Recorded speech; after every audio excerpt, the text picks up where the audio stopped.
India के महान scientist doctor CV Raman आज से एक सदी पहले जब शिप पर सवार मेडिटेरेनियन सी को पार कर रहे थे तो उसने समंदर के नीले रंग को लेकर एक सीरियस रिसर्च करना शुरू कर दिया। 7 साल रोशनी की बिखराव पर मेहनत करके fingerprint of the universe discover किया और वो भारत के दूसरे साइंसदान बन गए जिनको नोबेल प्राइज मिला।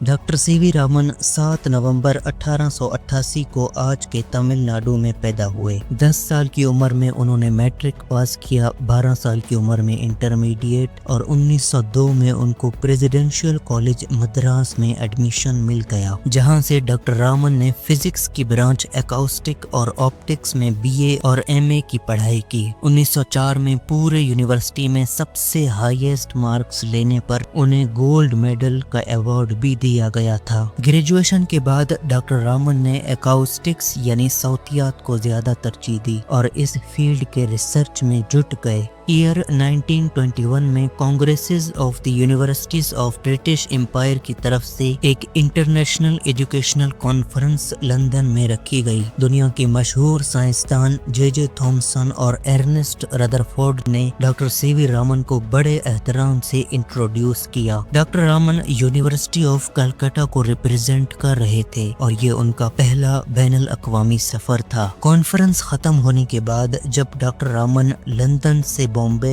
एसएस नारकुंडा नामी शिप पर से ट्रेवल कर रहे थे तो मेडिटेरेनियन सी का नीला रंग देखकर उसके मन में सवाल आया कि समंदर आखिर नीला क्यों, जबकि समंदर का पानी हाथ में लेने पर ट्रांसपेरेंट था। पुराने कॉन्सेप्ट से इस सी के ब्लू कलर को आसमान से रिलेट किया जाता था। डॉक्टर रामन ने इस अमल को सीरियस लिया और इस पर रिसर्च करना शुरू कर दिया। ये इतना आसान नहीं होने वाला था क्योंकि डॉक्टर रामन का अपना फील्ड एकॉस्टिक था और जो वो तलाश कर रहे थे वो चीज ऑप्टिक्स और स्पेक्ट्रोस्कोपी दोनों से जुड़ा था। 7 साल इंटेंस रिसर्च करने के बाद डॉक्टर सीवी रामन ने 28 फरवरी 1928 को एक फिनोमेनॉन पेश किया जिसको आज रामन इफेक्ट या फिंगरप्रिंट ऑफ द यूनिवर्स कहा जाता है। रामन इफेक्ट को समझने से पहले हम ये देखेंगे कि डिस्पर्जन और स्कैटरिंग क्या होते हैं। सफेद रोशनी जो हमें सफेद जैसी नजर आती है वो 7 अलग अलग रंगों का मिक्सचर है जिसे विबगायोर के नाम से जाना जाता है। वायलेट, इंडिगो,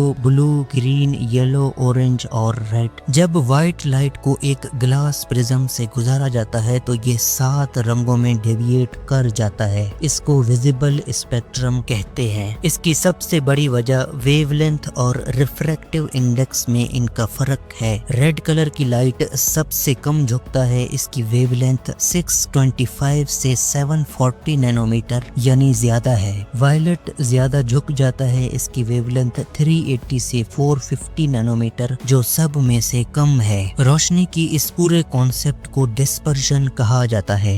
लाइट यूनिवर्स में डुअल नेचर की फॉर्म में एग्जिस्ट करता है, वेव नेचर और पार्टिकल नेचर। जब लाइट किसी भी ट्रांसपेरेंट मटेरियल जैसे वाटर, गैस या ग्लास से पास करती है तो लाइट रेज की स्कैटरिंग हो जाती है। इस कंडीशन में लाइट की वेवलेंथ और एनर्जी में चेंज नहीं आता, सिर्फ लाइट की डायरेक्शन बदल जाती है। इस अमल को इलास्टिक स्कैटरिंग या रेलिंग स्कैटरिंग कहा जाता है। लो वेवलेंथ वाले लाइट के कलर वायलेट, ब्लू ज्यादा बिखर जाते हैं जिसकी वजह से दिन में आसमान नीला और सनसेट के टाइम येलो कलर ऑब्जर्व किया जाता है। इलास्टिक स्कैटरिंग को वेव नेचर ऑफ लाइट से बेटर एक्सप्लेन किया जा सकता है। रेलिंग स्कैटरिंग का use blue redness sky phenomenon, optical communication systems और एटमॉस्फेरिक स्टडीज में होता है। दूसरे सूरत में मोनोक्रोमेटिक लाइट रेज जब एयर मॉलिक्यूल्स ऑक्सीजन, नाइट्रोजन या लिक्विड से टकराती हैं तो स्कैटर्ड लाइट के वेवलेंथ और एनर्जी दोनों में चेंज आता है। इसी एनर्जी चेंज और एनर्जी ट्रांसफर जो लाइट और मॉलिक्यूल्स के बीच में होते हैं,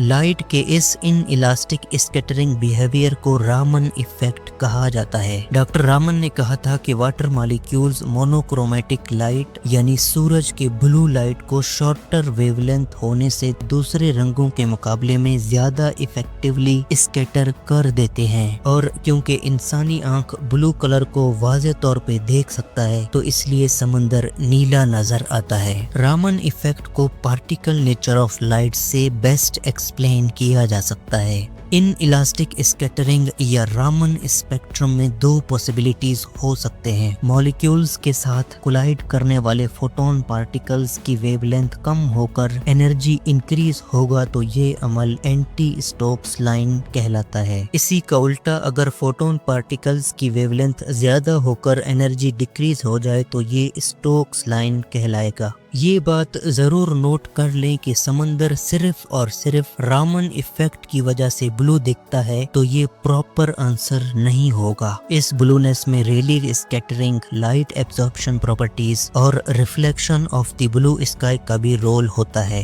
رامن ایفیکٹ کا استعمال Raman spectroscopy, pharmaceutical materials testing, medical diagnosis اور وائبریٹری موشن کی بنیاد پر واسٹ مٹیریلز کی آئیڈینٹیفیکیشن میں کیا جاتا ہے۔ ایکاؤسٹک کے فیلڈ میں ہونے کے باوجود بھی ڈاکٹر چندر شیکھر وینکٹ رامن رابندر ناتھ ٹیگور کے بعد ایشیا کے دوسرے سائنٹسٹ بنے تھے جن کو رامن ایفیکٹ کے ڈسکوری پر 1930 میں فزکس میں نوبل پرائز ملا تھا۔ 1954 میں ڈاکٹر رامن کو India's highest civilian award Bharat Ratna سے بھی نوازا گیا۔ 1968 میں طبیعت خراب ہو جانے سے ڈاکٹر سی وی رامن 21 نومبر 1970 کو 82 سال کی عمر میں ہارٹ اٹیک ہونے سے بنگلور میں ان کا ندھن ہوا۔ ہر سال 28 فروری کو پورے بھارت میں ڈاکٹر سی وی رامن کی لیگیسی میں نیشنل سائنس ڈے منایا جاتا ہے تاکہ اس سے ہر نئی آنے والی پیڑھی کو سائنس اور ٹیکنالوجی میں ایک نیا جذبہ ملے۔